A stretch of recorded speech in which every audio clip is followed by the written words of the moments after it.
NBC10 breaking news. Matt Sibley with the Lower Providence Fire Company and Chris Reynolds with Lower Providence. We're bringing you a live update right now from Eagleville. That is where multiple homes in Montgomery County went up in flames this afternoon. And let's listen in on the fire chief who's speaking right now and giving us an update. Situation that we're dealing with here.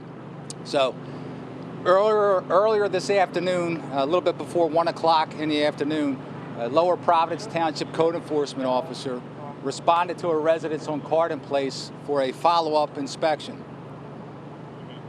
When the code enforcement officer engaged with the homeowner, that person displayed a firearm.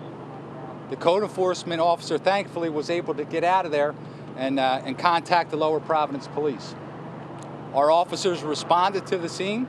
Upon arrival, they engaged the male in front of the residence, and he retreated back inside. A very short time later, there were loud explosions, multiple loud explosions, and the residence caught on fire.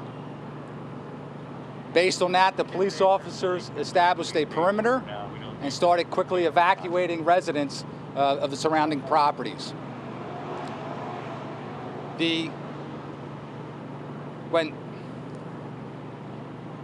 As they established a perimeter, fire company was called in and multiple police resources were called in to assist us. As of right now, we have one person sustained minor injuries. They're being treated at a local hospital. We have fire company on scene. We have EMS personnel on scene. There has been damage to at least 3 buildings in Carden Place, and we're still actively trying to suppress those fires.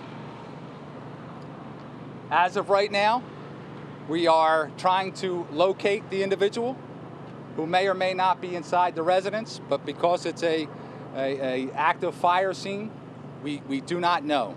There's a large police presence in the area. I want to assure the community that it's safe.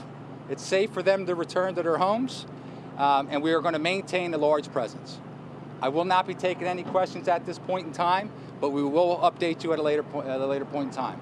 Okay? Thank you very much.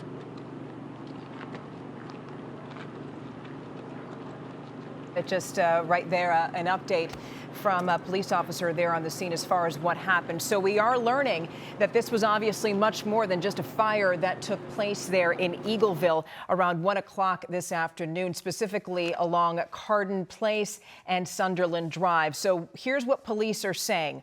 Apparently, at 1 p.m., there was a code enforcement officer who showed up to one of those homes on Carden Place and tried to engage with a homeowner in that area. Apparently, he was due to inspect the home.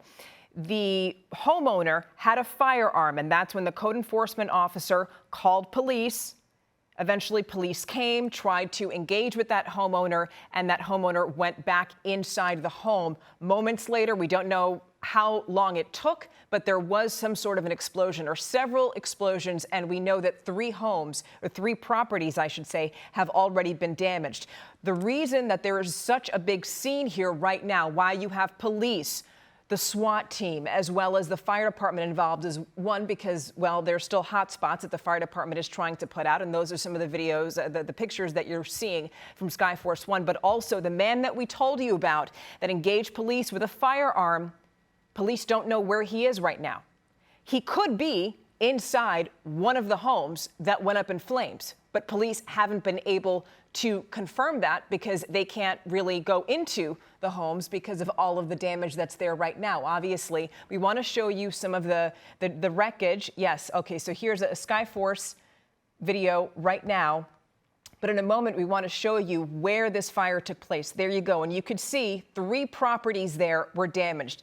Extensive damage there in that area, so much so that an elementary school, the Eagleville Elementary School, which is about a mile away from this scene that you're looking at right here, had to be put on lockdown.